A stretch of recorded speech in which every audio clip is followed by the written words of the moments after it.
Our approach to building energy efficient homes is off of the passive house model, which is all about making the home airtight.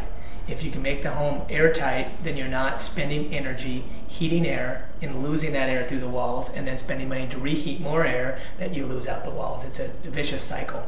So the passive house focuses on a super tight envelope, and if you can achieve that, then all the other things fall into place. We did a 3.5 thick inch rigid Roxol, which is an insulation that is basically, it feels and looks like wool that's packed really tight. And that is water resistant and fire resistant, and it makes the house really, really quiet, but it adds an R value to the outside of the house combined with our thick walls, makes the house really, really comfortable. That's the most important thing about our homes, is that they're quiet, they're comfortable, you have fresh air moving through them at all times, and they're airtight. So you can see how, it's behind this. You can see how this is over. Actually, reach right here. You can feel it with your finger. You can feel the insulation right here. Reach up and push up. Yeah. So that's three inches thick all the way to the sheathing. Yeah. One is the heat recovery ventilation system, otherwise known as an HRV. And what the HRV does is that when you build a house super tight, you have to have fresh air coming into the house at all times. And so there's portholes in all the bedrooms and in the bathrooms that are constantly running at about 25 CFM. And instead of just like a regular bathroom fan or a kitchen fan, when you flip that fan on, it takes all that warm air or stale air in the house, exports it, and brings in cold air. What the HRV does is that it exchanges, has a heat exchanger in it.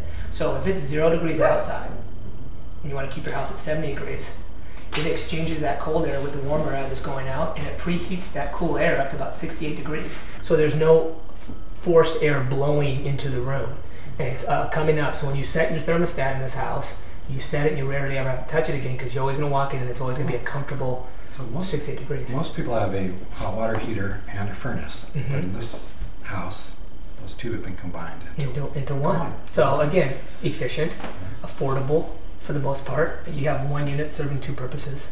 So there is some extra tubing, but that's minimal compared to the cost of having a whole other heating system for your home. And then you don't have more ducts that need to be penetrated into the exterior house to let air leak in, and you don't have all that air movement, especially with animals and dust that accumulates. Yeah, you move all of those particles around the house, and it's not very healthy. So for air quality. So the HRV has a filter system on it. It has 4 big filters on it that are constantly filtering the air. So you're constantly bringing fresh filtered air at all times, as opposed to just a regular fan or a whole house fan, which is a typical fan. There's a little button right here by the kitchen faucet, and if you see if we can hear it, click on it. You hear it click in there. Let's see if we can hear it. You hear it go on?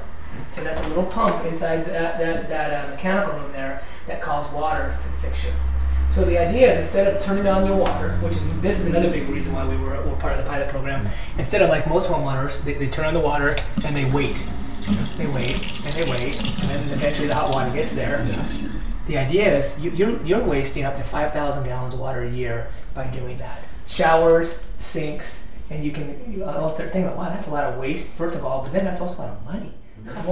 Multi little locations where these sensors are doing multiple things. Checking air movement throughout the house, checking the temperature of the sheathing on the exterior walls. Energy use is less, and the utilities then can get behind it and incentivize builders and reward people who buy these types of homes, and it goes on and on and on. So I think we have to start somewhere, and when you're a big utility government-run thing, you have to have the data first, and I think that's what NEEA is really driving at right now. Add all the stuff that you put into this house together over basic code. What's the increment? This particular house is 50 to close to 60% above code.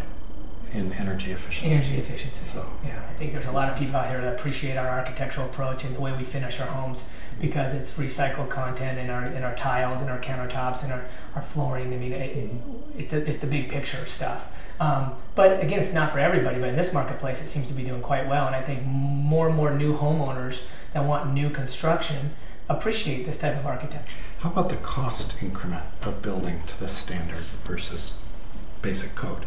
So it starts with the design, and once we get the energy efficiencies built into the design of the home, it's not a huge increase. To be honest with you, I'm shocked when I hear other builders say that, oh, it's this much money more to build a 4-star or 5-star built green home at a certain level. And I'm like, well, where are you getting your information from? Because I've done all different levels and I know the difference. And it's really, you know, we're talking 5 to 7% difference from a code built home than this home. This one? Yeah.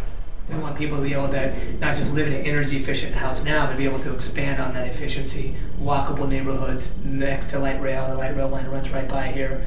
Columbia City market's real close by. So I mean, those are big ideas. This house doesn't even have a garage. She has a detached parking spot right over here.